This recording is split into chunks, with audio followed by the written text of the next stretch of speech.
Alors moi, quand j'étais adolescent, j'habitais dans une toute petite vitrine à Strasbourg. Là, c'était une sorte de magasin en fait qui, avec le temps, s'était transformé en un petit appartement, en un petit studio. Et bon, le confort était pas très, était un peu minimaliste, quoi. Je veux dire, il pleuvait quand il pleuvait dehors, il pleuvait à l'intérieur. Il faisait pas très chaud l'hiver. C'était pas du tout isolé. Mais bon, comme à l'époque, je vivais exclusivement d'amour, d'eau fraîche et de poésie et de rêverie, ça m'allait finalement très très bien.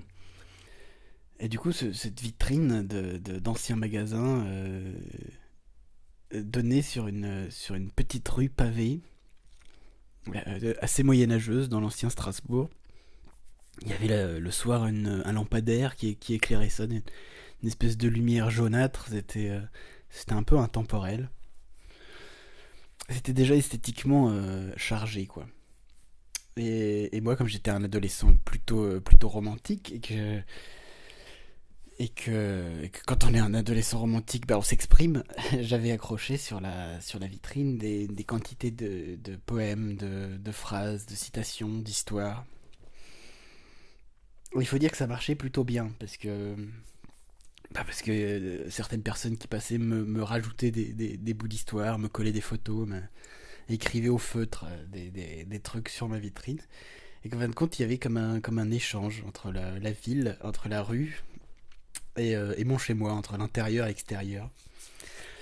Et je crois que tout ça, ben, ça rendait plutôt heureux le passant qui passait.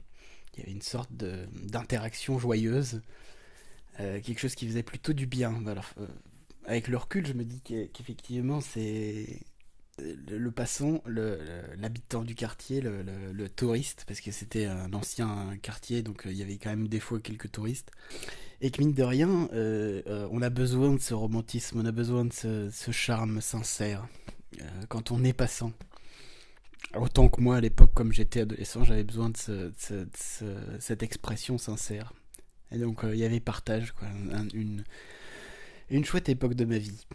Et puis, du coup, j'avais mon chat qui était du coup assis sur un fauteuil, comme ça, la porte, devant la porte il y avait un fauteuil, et sur le fauteuil il y avait le chat, qui passait du coup sa journée, il regardait les passants le regardaient, tout le monde lui parlait, il y avait toujours de la musique.